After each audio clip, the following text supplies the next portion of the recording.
We are up to chapter 5, Mishnah number 25. This is a very fun and interesting Mishnah. It's got lots of gold, amazing ideas. I love this Mishnah, maybe my favorite yet. Hu haya omer. He used to say, the author of the previous Mishnah, Yehuda ben Tema, is the author of our Mishnah as well. What did he used to say? Ben chamesh shanim lemikra. At 5 years old, that's when you begin scripture. Ben eser shanim lemishnah. At 10 years old, begin studying Mishnah. Ben shlosh esrei. At 13 years old, lemitzvos. That's when you start observing the mitzvos. Ben chamesh esrei. At 15, legemara, to Talmud. Gemara and Talmud are synonymous. Gemara is the Aramaic word for Talmud. Talmud is Hebrew. Gemara is Aramaic. Because the Talmud was written in Aramaic, it's often called Gemara. Okay, so that's at 15. Ben shmona esrei l'chuppah. At 18, that's the time to go to the chuppah, to the wedding canopy. Ben esrim lirdof. At the age of 20, it's time to run, to pursue. Ben shloshim at 30, lekoach, to full strength. Ben arbaim at 40, libina, to bina, which is a word of understanding. There's various different kinds of intellect, chachma, bina, das, etc. Bina is understanding, and that is when you arrive at 40, you have understanding. Okay. Ben chamishim le'etza, at 50, for etza, which is counsel or advice. Ben shishim le'zikna, at 60, zikna means old age. And at 70, leseva, which is a ripe old age, which is like kind of a good old age. Ben shmonim legvura. At 80, it's for gvur, which is strength. And ben tishim at 90, lesuach. Suach means, they translate it here as to stoop over, but it might mean other things, as we shall yet see. Ben meya at 100 kilumes, it's like you're dead. Ve'avar ubatel min olam, and you have passed on, and you have left the world. So this is an interesting Mishnah. It's kind of going through the lifespan of someone who lives to 100. A life well lived will follow this pattern. At the age of 5, you are already being reared and trained to study scripture, and then Mishnah, and then Talmud, and then we have this whole lifespan, this kind of overview of a life from 20 to 30. Every decade, there's a new kind of you, a new kind of person, as described in this Mishnah. Now, today, there's a lot of studies to try to improve longevity, and people want to live to 200 and maybe 500. And there's the Methuselah project. Why can't we live to 1,000? Isn't it interesting? Today, it's very common for people to live over 100 and maybe even over 110. In this passage parsha, we read about Jacob introducing himself to Pharaoh, and he's like, how old are you? Well, I'm 130. Why does the Mishnah stop at 100? Isn't that interesting? So I saw in the Maharal, he says something which I think can serve as a fitting introduction to this whole discussion.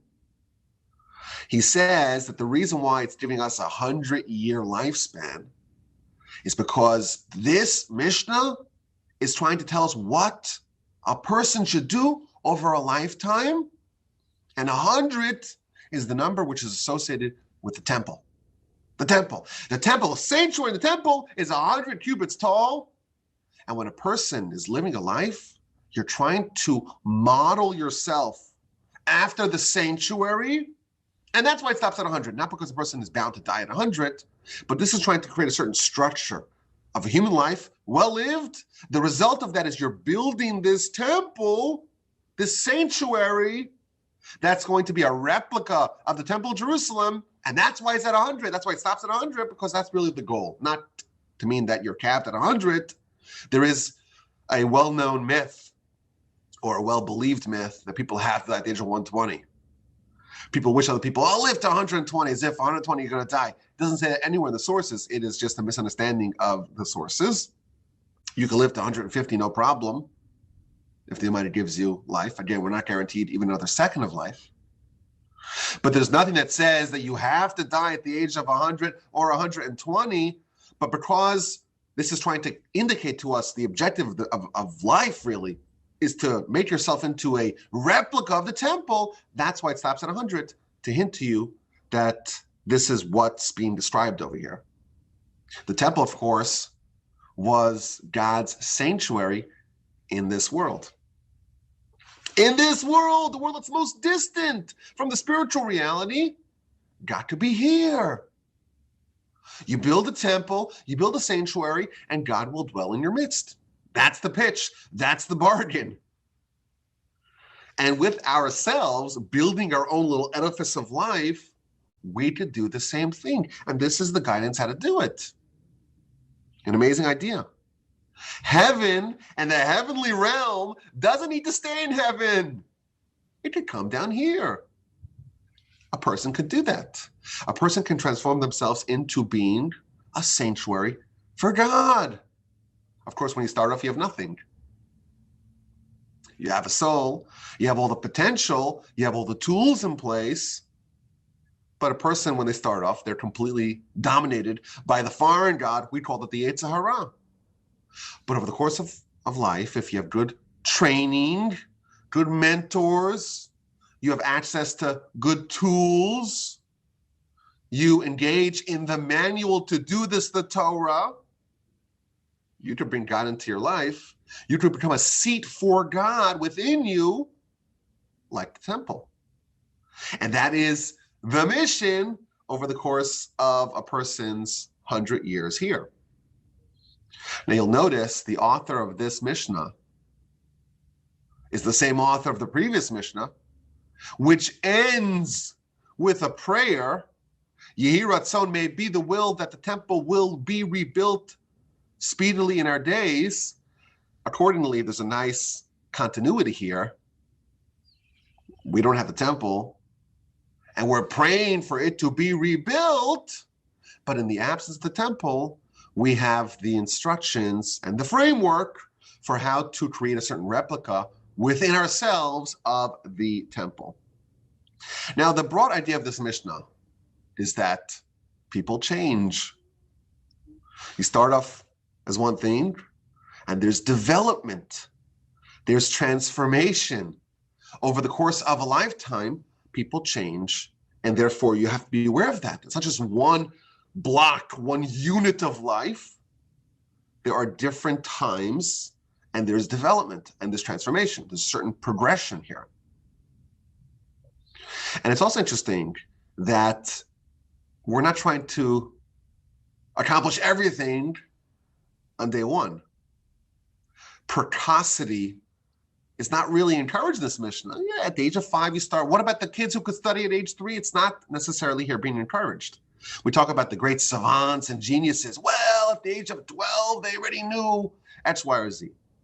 Here, it seems like to be much more measured and patient and following a certain sequence of timing. You start here, and then you move on to there, and then you progress slowly. You're playing the long game. And I think maybe this is one of the most important principles of parenting. Maybe one of the most important principles is that you have to recognize this idea. It's the long game. We're trying to figure out how to map out a life over the course of 100 years. And the goal is, at the end of the 100 years, you have this edifice, this sanctuary built. You try to build it overnight, it's probably not going to be built really strongly. And a wind comes, and your edifice topples over. It's an amazing idea. There's a certain patience we have to adopt. This is the long game. We're not trying to achieve something overnight. Perhaps this is the central aspect of pedagogy. My grandfather used to always say that parenting is half planting and half building.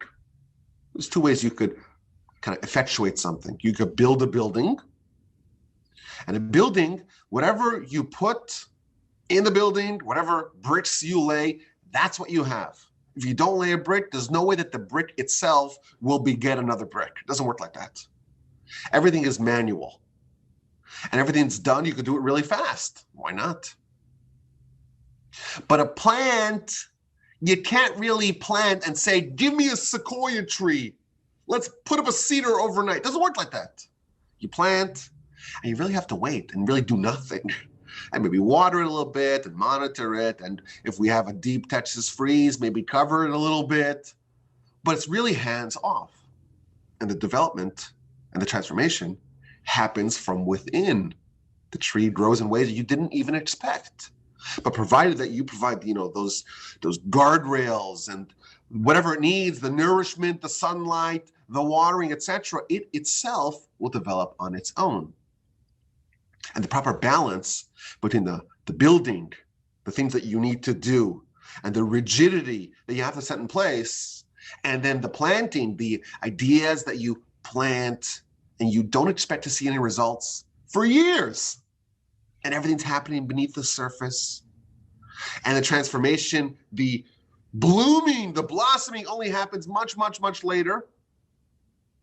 The proper balance between those two, striking the balance, that is pedagogy. That is parenting. Kids are like plants. We're told in the Torah.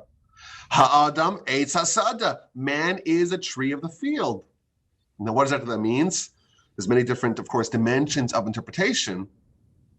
But certainly this idea that a person is like a tree, and just like a tree, you plant the seeds in the ground and you don't expect results for a long, long time.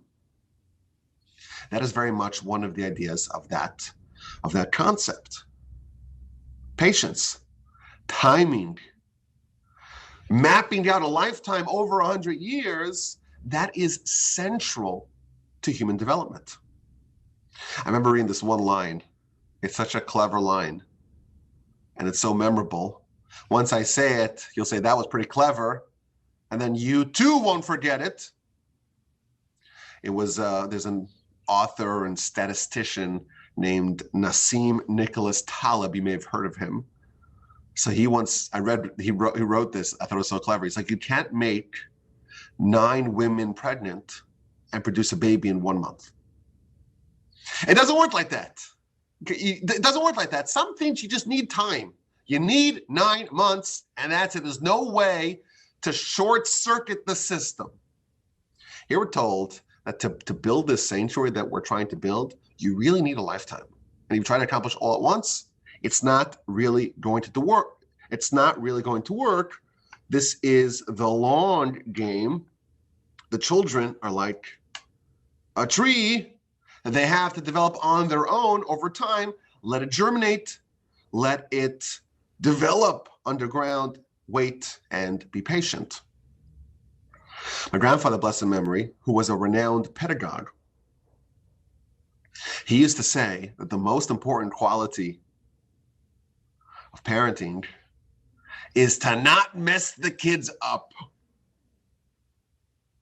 And if you plant a seed in the ground, the number one goal is to just stay away and make sure if there are pests or rodents, you got to get rid of those, and you have to make sure it's positioned properly. But most of your job is just to not mess it up. It will happen on its own. That is parenting. That is education. Kids, naturally, they have a soul. They have such power within them. And we think that we could kind of make them into who we want to. We can mold them. That's not how it works. Your job is to not mess things up. And if you don't mess things up, most likely they will emerge and flourish. So my rabbi says, well, if the objective is to just avoid mistakes, why do you need expert pedagogues and educators? Why is it important to train parents? And he said, because if they're not experts, then they will mess their kids up. The goal is mistake avoidance, but most people are just blundering the way through this. They are predisposed to making mistakes, and that's why we need to train parents and educators and pedagogues so that they don't make mistakes. So we have an idea here. Again, this is maybe the most important idea of this Mishnah. Timing is critical for development. We learned this lesson recently. My daughter, she's now 2 years old, 2.5 really, and I thought she was ready to be toilet trained. I really thought she was ready to be toilet trained. So it was Thanksgiving weekend. So we have a long weekend. Kids are not in school from Wednesday afternoon till Monday. Perfect amount of time. She's 2.5. She's ready. Now, I know a lot of people are thinking 2.5. Who lets their kid go to 2 before Torah training them? Well, us, the Wolbes. Sorry about that. So we tried, and it turns out she wasn't quite ready. So that's a mistake in timing. And a lot of parents pride themselves in saying, oh, I got my kid toilet trained, and they were 18 months. And I think that might be a mistake. If the kid's not ready for something and you push them towards doing something that they're not ready for, it's not going to work because you are tampering with a system that is a very complex and sensitive system. And when a kid is ready for something, you have to jump on it. And when they're not ready, you have to hold back because otherwise you may ruin the child. The Talmud says this clearly. Again, 2 points. Number one, if they're not ready for something, don't do it.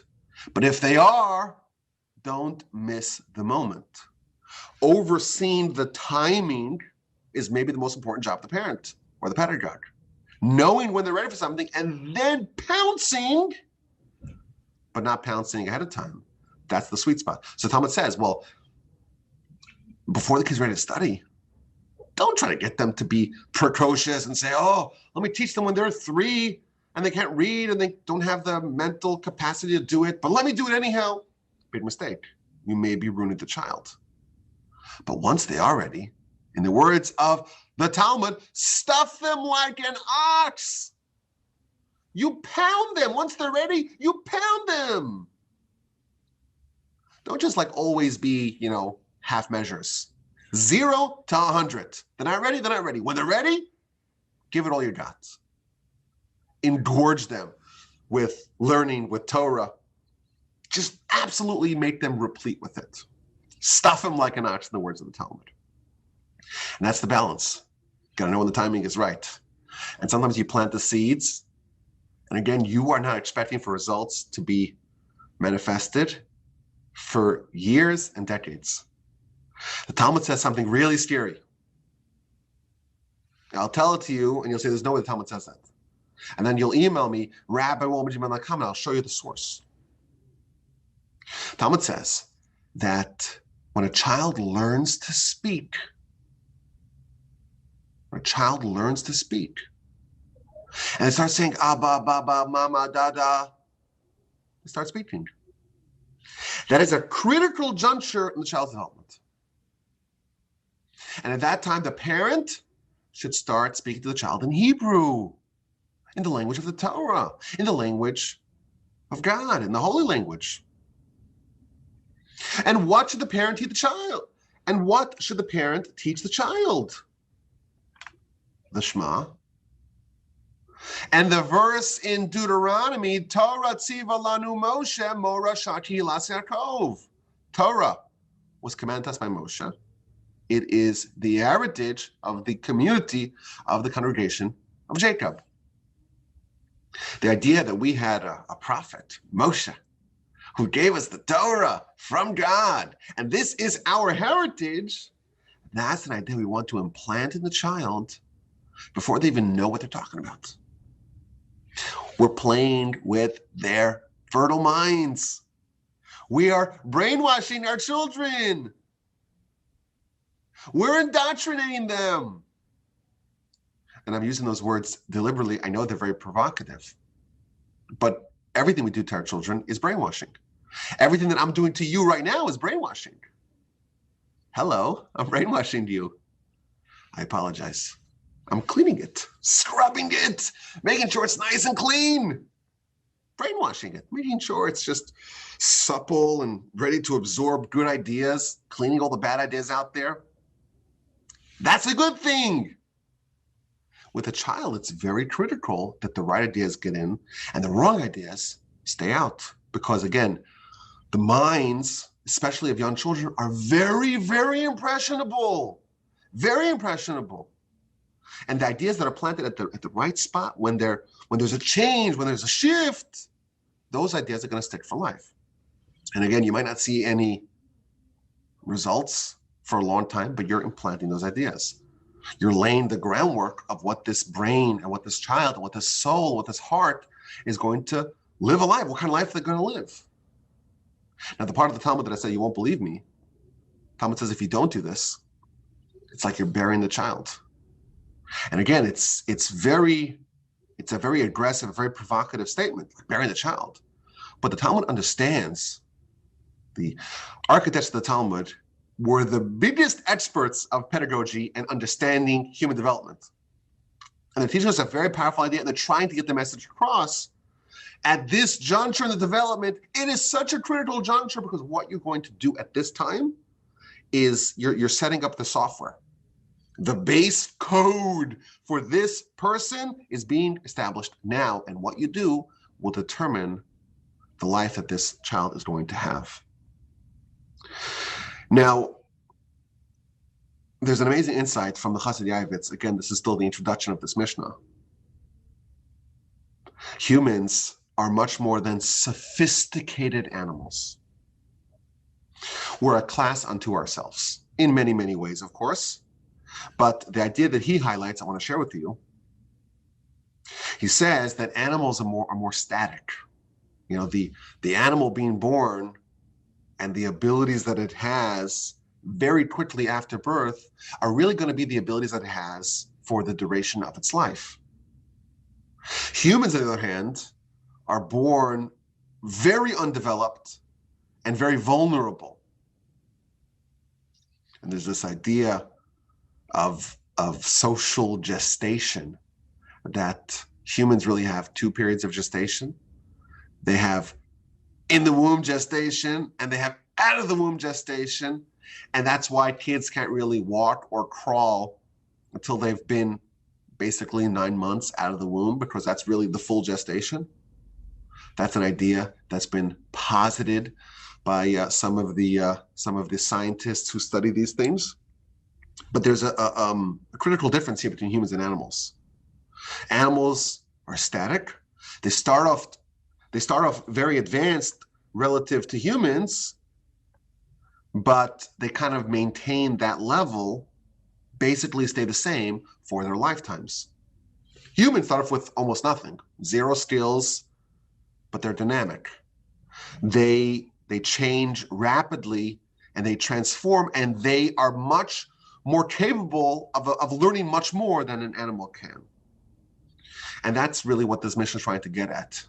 That's the framework of this Mishnah. And then he concludes his introduction with a sharp line.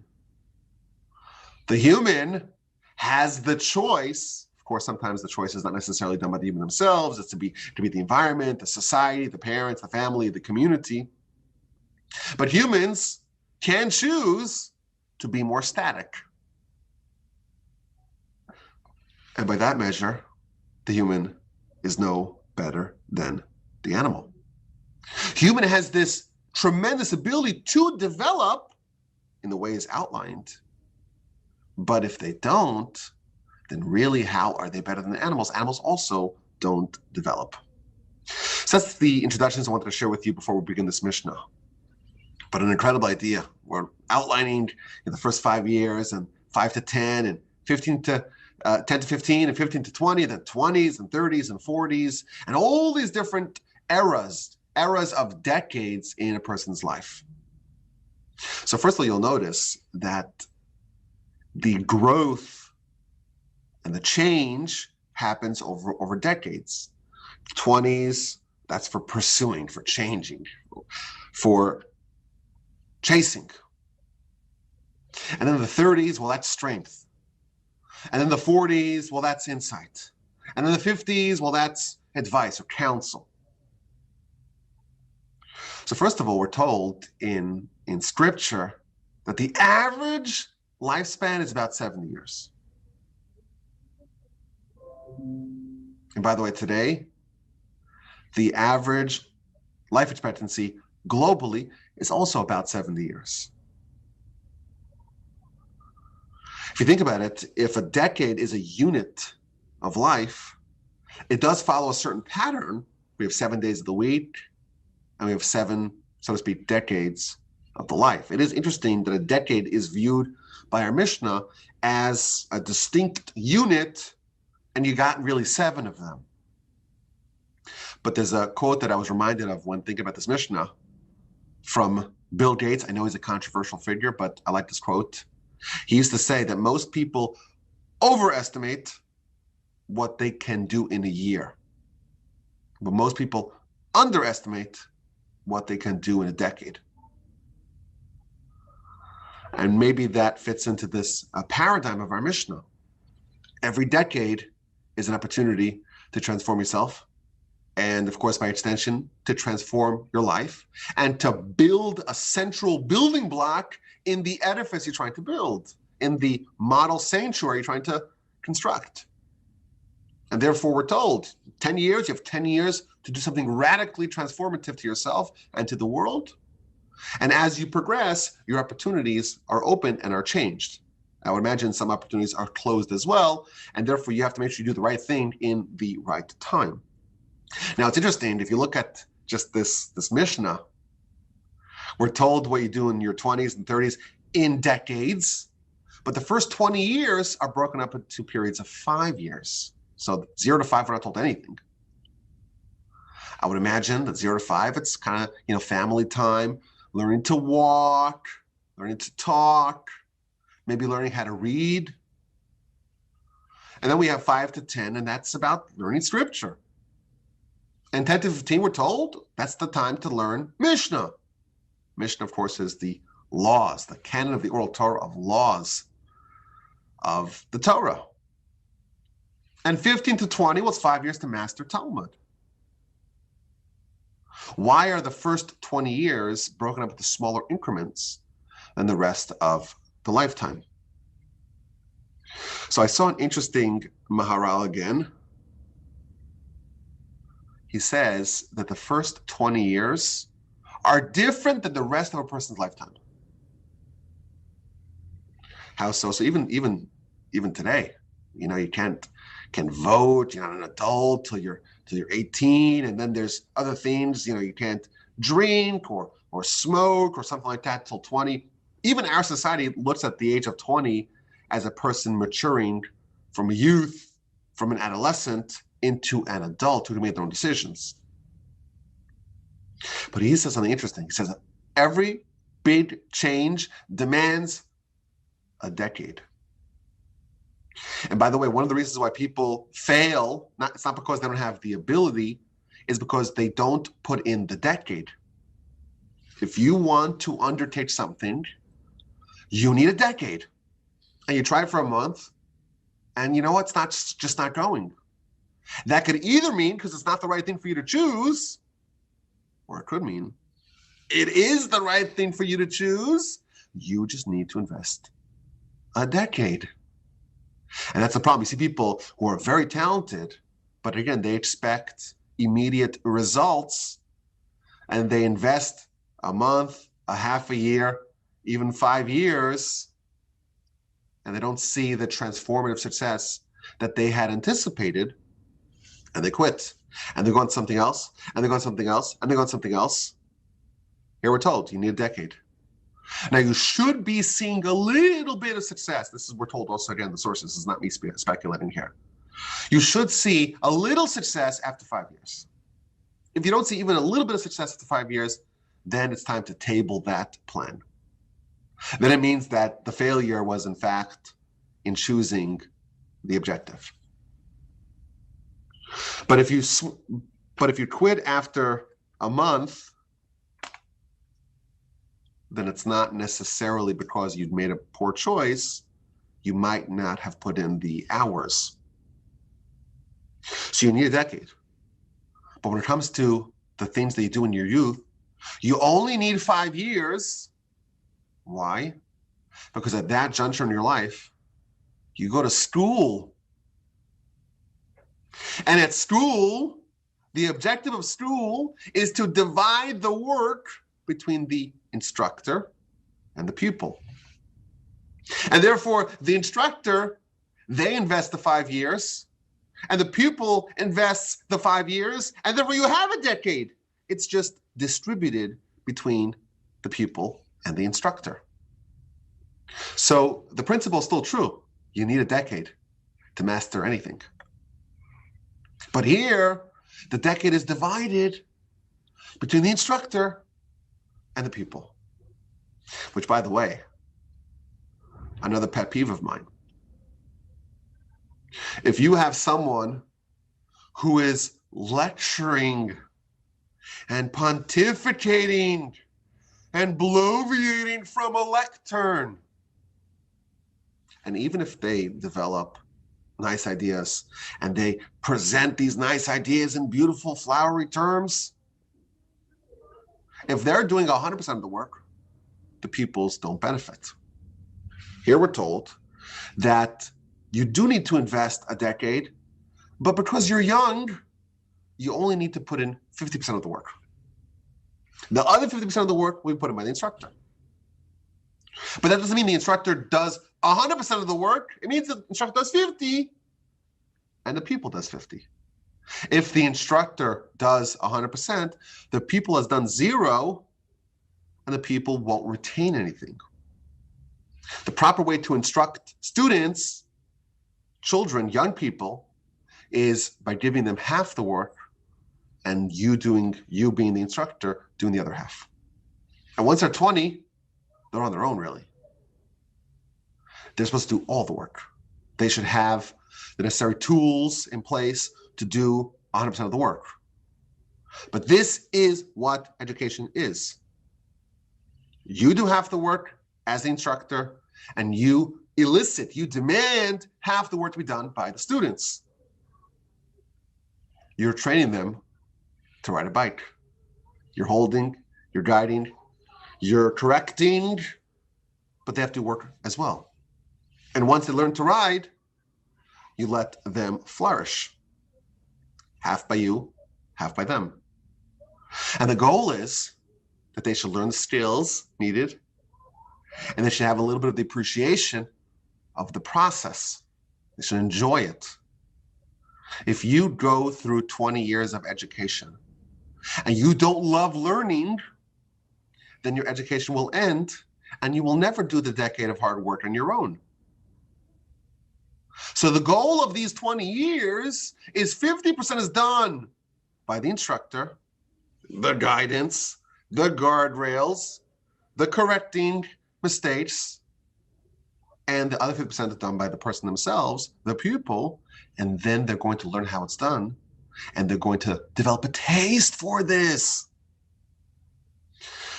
One of my biggest problems with the world is that we don't do education in this format. We have had nearly universal education, certainly in the developed countries, for about 100 years now. And we have an enormous population base relative to 500 years ago. So there's so many more people and so much more organized instruction. Where are all the titans? Where are all the giants? Where are they? You would imagine that we should have, 500 Edisons and Einsteins, because again, we have such a larger population base and so many more people to choose from and so much more education. The answer is that we're not doing it properly. The standardized education is not done properly. In general, standardized education kills the polymaths, but we're doing too much of the instruction. It's supposed to be 50-50. It's supposed to be kind of helping the pupil develop on their own. We're giving them crutches. And if a child learns to walk with crutches, they'll never walk properly, and they'll certainly never be able to run.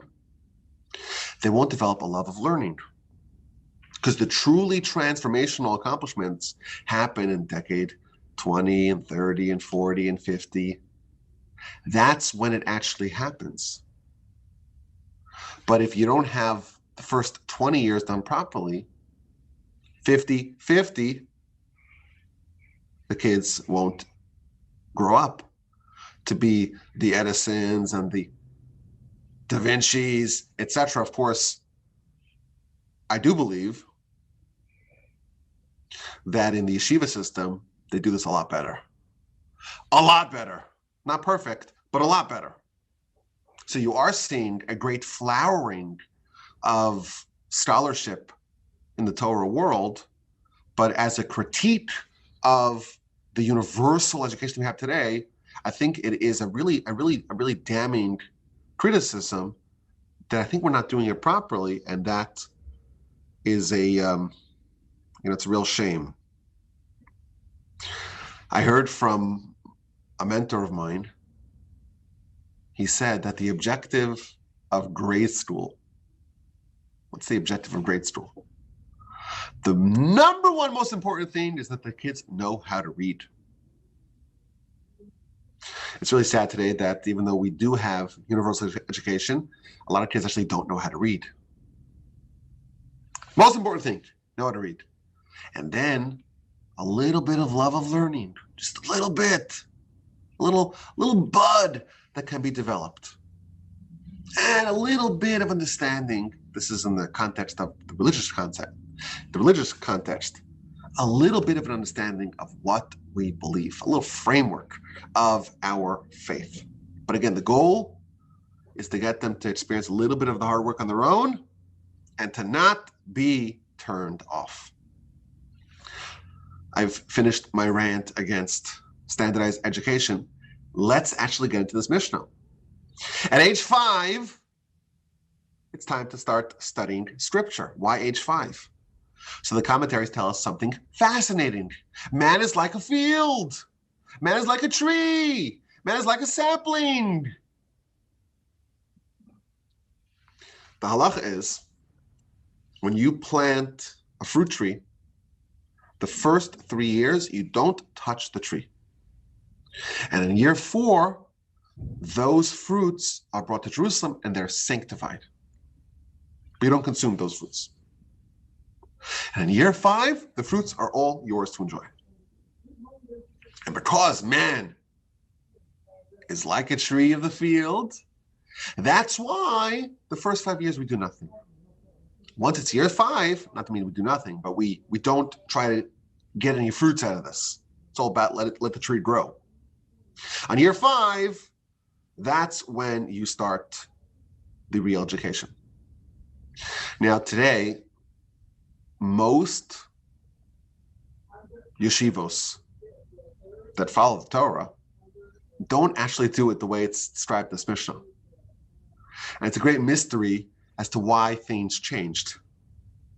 But you will be happy to learn that there is a school, and there's lots of institutions that follow this school of thought. There is a school that says we're going to follow this Mishnah precisely. And this is known as the Zilberman method. You can actually Google it. There's a good Wikipedia article that I read about this. I know people that went to this kinds of school. And the Zilberman method says we're going to follow this Mishnah exactly the way it's telling us to. So from 5 to 10, they're not going to touch the Mishnah. It's all about scripture. And they're going to memorize scripture. Every kid's going to know all of scripture by heart. And then from 10 to 15, they're going to memorize all of Mishnah. And all the kids will know Mishnah by heart. In most yeshivos, at the age of 10, the kids are already studying Talmud. And they start Mishnah maybe at the age of 8, 7, much earlier. So it is interesting to note that this was actually changed. And it's a very difficult problem because we have the Mishnah. We're told what you're supposed to do. And in most communities, this advice is ignored. And it's a very problematic problem. And there's been some really capable and advanced world-class pedagogues that made these decisions. But I think the answer is that they're trying to engage at the highest level at the earliest point possible. And therefore, yes, you do need the baseline of scripture to know Mishnah, and you need to know Mishnah to know Talmud. And therefore, if you wanted to actually study all of it, all of Scripture and all of Mishnah and all of Talmud, this would be the best way to do it. But the objective today is not for complete knowledge. Rather, it is to have them interested. And they should want to study. And the way to do that is to blow their mind. And the quickest way you could get to the point where someone's like, oh my goodness, Torah is incredible. My mind is just in pieces. Totally blew me away. The faster you can get to that point, whatever route takes you there fastest, that's the one you should take. And therefore, they try to say, let's get a little baseline of Scripture so we can get to Mishnah, and a little baseline of Mishnah so we get to Talmud, because that is really what engages a person on the deepest level. And when you have that realization, your life's changed forever. Once you have that, a little dose of that, your life has changed forever, and you will forever have an affinity towards Torah. I think, this is me speculating, I think that is the reason why this was changed. Indeed, it's true. If the goal was knowledge of everything, this is what you would do. This makes more sense. This is what's described in the Mishnah. If you have a different problem, the problem is that people say, well, today they have their TikTok and they have their Snapchat and their Instagram. It's very, very hard for someone like that to be interested in reading Aramaic texts. It's just very hard. And therefore, you have a different set of challenges that you have today. And therefore, the objective is to get you, as soon as possible, to have that experience of the true pleasure of Torah, because that will change your life forever. That's my suspicion. But again, it violates, or at least it opposes, the outline of this Mishnah. Now, at age 10, you study Mishnah. Mishnah, again, is the laws. It's much easier than Talmud. You've spent 5 years mastering Scripture. Now it's time to move to Mishnah. You spend 5 years mastering Mishnah. It's time to move to Talmud. But in the interim, you have, at the age of 13, that is when a person becomes obligated in mitzvahs. Now, according to Jewish law, actually, this is for boys. For girls, it's at the age of 12. They mature faster, and therefore they are incorporated into the obligation to adhere to mitzvahs at a younger age. Now, why at the age of 13 for boys? Why is that the juncture where they become obligated in mitzvahs? Now, of course, everyone agrees it is a very good idea to not just start at the age of 13. You got to start much younger, so that way they get trained. But the point in time where they become bar mitzvah, bat mitzvah, 12 and 13, a girl is 12, a boy is 13, that is when they're obligated themselves. Why 13? So the basic answer is that at this juncture, on average, children hit their puberty, and that is one definition of adulthood. And the sages estimated that's around 13 for boys and 12 for girls. Apparently, even today, girls mature faster. And to me, this is really interesting, that one of the definitions of adulthood is the ability to procreate. That's when you become a person on your own, which kind of has a certain degree of responsibility to it. You are responsible, you are capable. The Almighty is showing you that you're capable of actually being responsible for another human. Of course, bad advice. And we'll talk more about marriage and parenthood a little bit later. But there is a juncture of development at 13. Now you are an adult, and now you're responsible for the things that adults are responsible for. But Rashi says something that kind of blew my mind. Rashi says that one of the sources that a boy becomes an adult, a man, at the age of 13, is from a verse in Scripture in Genesis chapter 34. Well, what happened in chapter 34 of Genesis? Jacob has 12 sons and 1 daughter. And his daughter, Dinah, is kidnapped and raped by this terrible guy named Shem.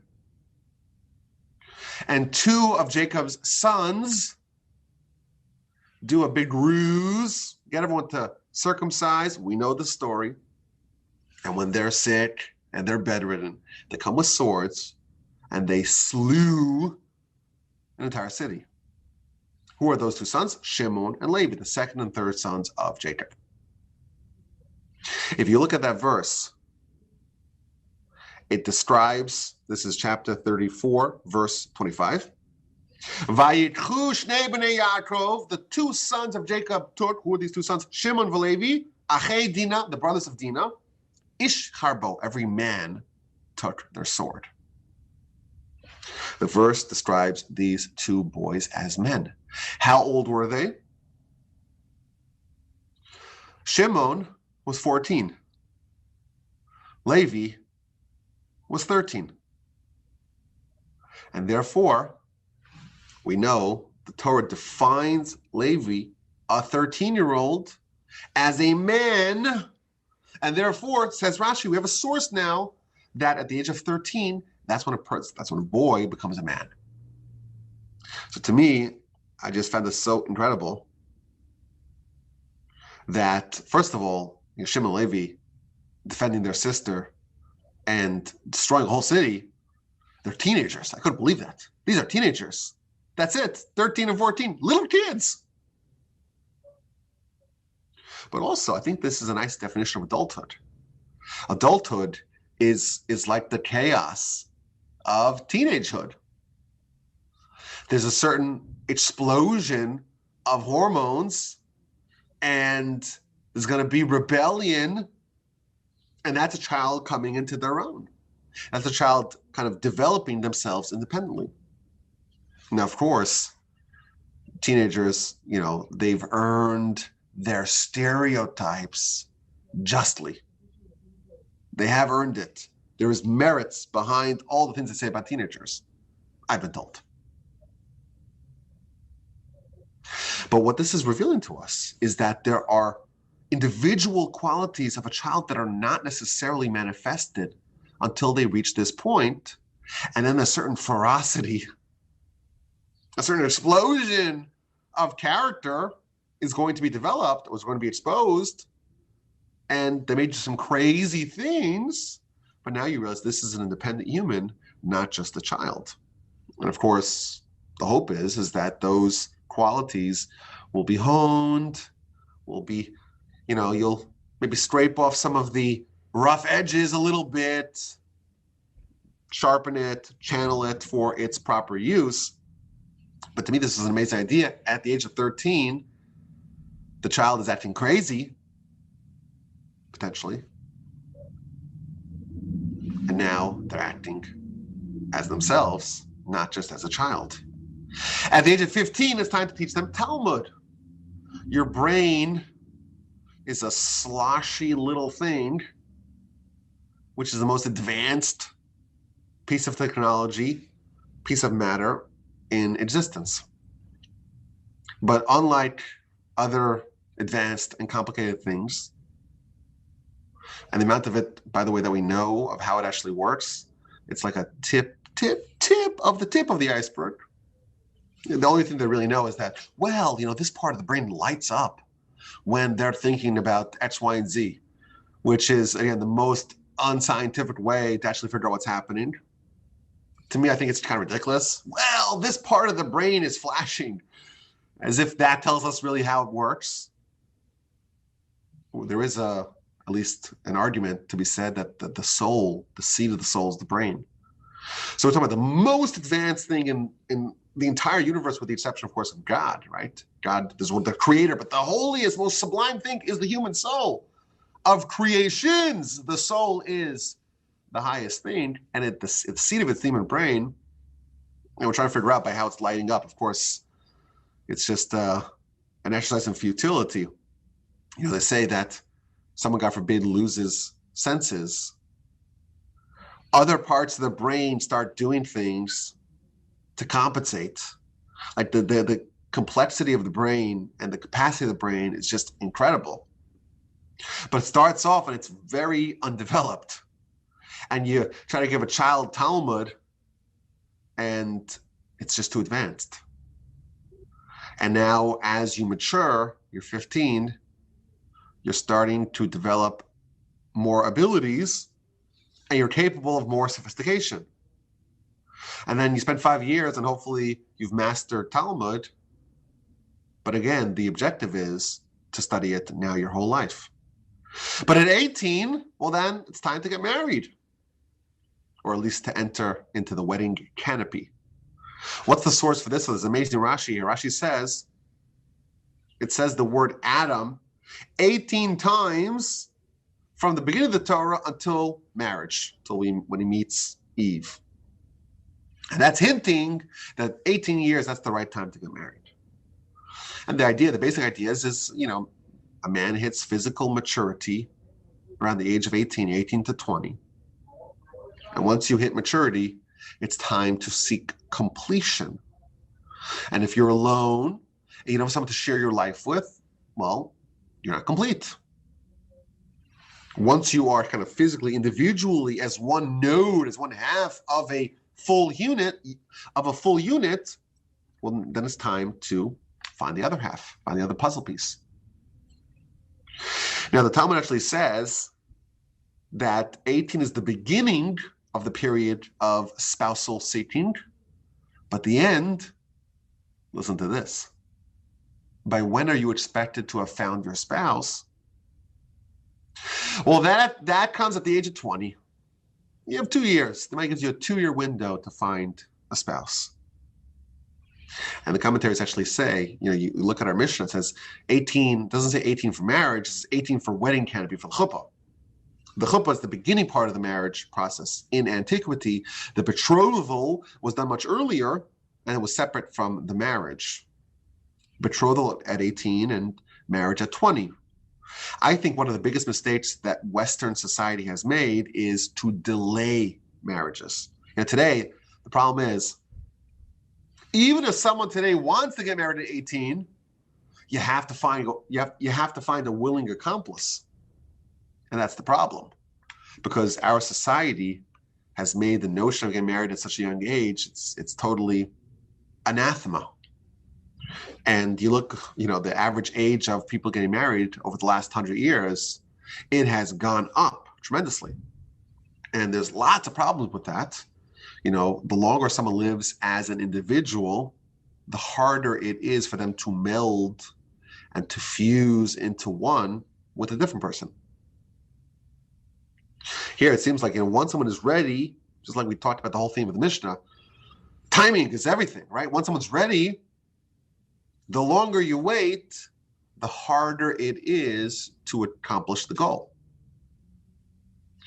Now, in addition, once people are physically mature, they are wired to seek mates. And they'll end up with mates before their marriage. And many perhaps even find multiple mates before their marriage. And that is going to reduce the likelihood of that marriage actually being harmonious and lasting. Another thing, and these are all my pet peeves, I feel like this Mishnah has all my pet peeves in one. Someone gets married when they're 30, 35, even later, they have a much shorter, much smaller window of fertility. And then you have, a shrinking population, and that's a terrible thing for many different reasons. So it's very hard to blame someone today for not getting married young, because what could you do if you're in a society that doesn't encourage that? It's really hard. And one of the big benefits of the Torah community is that these, young marriages are very much encouraged. And I think it provides a happier life. At age 20, it's time to chase. The groundwork of a lifetime is in place, for better or for worse. And now it's time to chase. What are you chasing? So the commentaries here say you're chasing something. What exactly it is, well, that's going to determine what kind of life you're going to live. There's the rat race, where you're chasing things that are really not going to help build your edifice, build your sanctuary. It could be, a mad dash for eternity. You could be saying, well, I want to really build. I want to build myself, build my community, build my family, transform the world, build the sanctuary. That could be what you're running for, or it could be something else. Depending on what kind of groundwork is laid, that's going to determine what kind of pursuit is undertaken. At the age of 30, you're at prime strength. The commentaries here note that the Levites would begin to carry on their shoulders the vessels of the tabernacle at age 30. Age 30 is when you have your full strength. I think even baseball sluggers peak at the age of 30. My grandfather used to always say that age 30, at that juncture, that's the age when someone needs to have direction in life. You can experiment a lot, try things out beforehand. But once you arrive at 30 and you don't have a direction, that's a problem.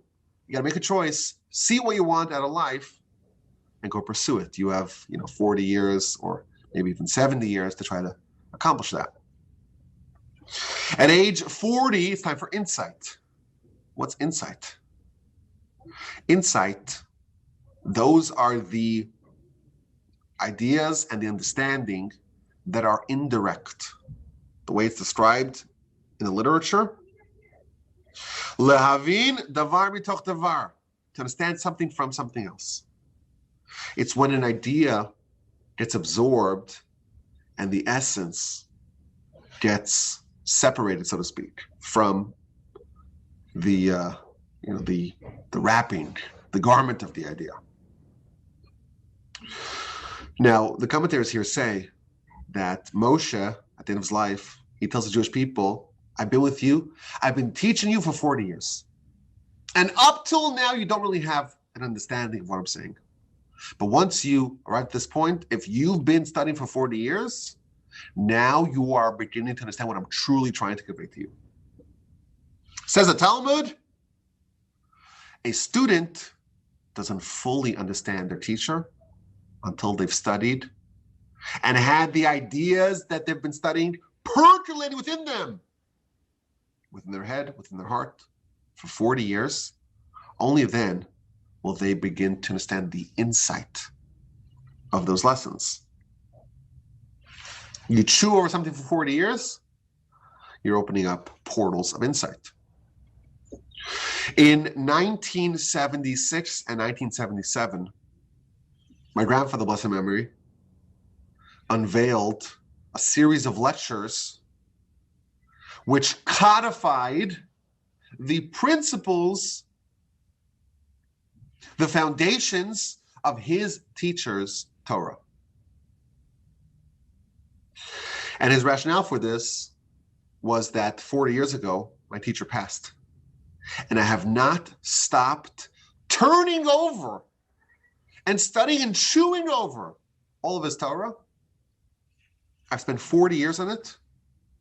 And now I'm going to present to you my insight, my findings. Kind of an amazing idea. 40 years after his teacher passed, he never stopped. Turning it all over, studying it from every angle, ruminating on those ideas. And then he presented his findings and actually wrote a book on it, the principles that his teacher actually was trying to convey. At 50, it's time to give advice. Now you can become a mentor. It's not quite retirement age, but it is transitioning to a new phase of providing counsel and advice. At 60, well, that's old age. Old age has a very negative connotation. But the commentaries, they offer a completely different view. A zaken, which is an old person, is another way of saying a wise person, a person who has acquired wisdom. That's the definition of an old person, of a zaken. Zeh shekana chachma. And the idea being, this is from the Maharal, as a person's physical capacities begin to decline, commensurate to the decline of their physical capacities is their increase of their mental and intellectual capacities. Wisdom is like fine wine. It improves with age, provided that the person is someone who has been using their brain. And this is the problem. If someone has not been using the brain, at the age of 60, they begin to decline in every way because their brain has not been honed and sharpened and developed, and therefore they just go crazy because physically they lose it and mentally they lose it as well. There's an amazing Talmud, the book of Shabbos, page 152, about aging. It talks about, for example, someone who's very promiscuous, they age prematurely. And then it says, a Torah scholar, as they age, they get more wisdom. Whereas an ignoramus, as they age, they get more foolish. So aging is not this one process. It depends on what the organ, the brain, the nuclear weapon, for peaceful purposes, in your brain, balancing on your shoulders. What that has been doing over the course of the first 60 years is going to determine what kind of old age are you going to get. Is it going to be the fine wine, the aging of the fine wine, where it gets more wisdom, or is it going to get more foolish? My grandfather, blessed memory, used to talk about the ridges that get formed with concerted thought. If you open up the brain, not that I've ever seen this, but I've been told, if you open up the brain of a thinking person, you do an autopsy of a brain of a thinking person, and you compare that to the brain of a non-thinking person, they look like completely different organs because the brain actually changes with use. So you have these muscles, if they have been used properly, and of course there's no better vehicle for that than the Torah, they're going to improve. At the age of 60, you're entering your prime. Whereas if you don't use it properly, they wither and get corrupted. I had a thought over the weekend. You have such a powerful organ. You got this nuclear weapon for peaceful purposes, or not, balancing on your shoulders, and most people are completely unaware of it, and they never actually get to experience what it's all about. So in my head, I thought, this is like, if you have a smartphone, most of you, I assume, have like an iPhone or an Android, and it's got Wikipedia on it, Google search, you can listen to Torah podcasts, you have like a lot, not all, but a lot of the world's wisdom is available at the click of a screen, and you can watch videos on it.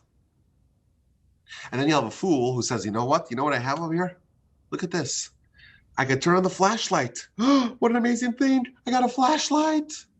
And they buy a really expensive $1,000 phone, and they only use it as a flashlight. What a shame. They never see what it's capable of. They never take it for a spin. That's most people's experience with their brains. It's just a flashlight. They never take it for a spin. They never find out what it's all about. And then when they're 60, the brain gets even more foolish because that's what happens. Whereas the other people who've honed and developed this and used it properly, the brain is flourishing and entering its prime at the age of 60. At 70, it's time for seva, which means a good life. It's the average lifetime. It's the average lifespan. and people are satisfied. You meet people like this and they say, I've lived a good life. If I go home now, I'm kind of ready for it. You speak to young kids, they're not quite there. They're still running, pursuing. Older, as people get older, it's almost like a natural biological thing. They get ready to transition. At 80, that's when you have gevura, might. Why is there might at the age of 80?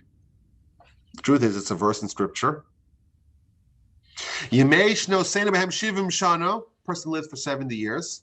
Ve'im begvuros, if it's mighty, if you've exceeded, you have more strength than most, you live 80. And at 90, it is lasuach. So I mentioned earlier, lasuach is defined by the art school as stooped over. The word lasuach also means to converse. The verse tells us in scripture in Genesis chapter 24, Vayetze Yitzchak lasuach basada. Isaac went out to go converse in the field. Says Rashi, conversing is another word for praying. We are like the Eskimos. The Eskimos have 7 words for snow. Have you heard that? For us, it's just snow. In Texas, it's like, hey, look, here's a picture on Google. This is what snow is. But the real Canadians, the real people live in the northern part of the country, they know of something called snow. But the Eskimos, they have all kinds of different names of snow because not every snow is different. There's the slushy snow, and then there's this snow and that snow. You want to build an igloo, you got to have this snow and that snow. You've heard this idea. Eskimos have 7 names for snow. Jews are like Eskimos when it comes to prayer. But we don't have 7 names of prayer. We have 10. There are 10 different names for prayer. There are 10 different names for prayer. And one of them is lasuach, to converse. When someone becomes so familiar and so close to God, they're chatting. You're chatting with God. If someone has worked 90 years and they're almost finished kind of wrapping up their sanctuary, their relationship with God is so close and homey, it's like a conversation. Now, Isaac in this story was 40 years old. This is when he meets Rebecca. He's 40 years old. Isaac is precocious.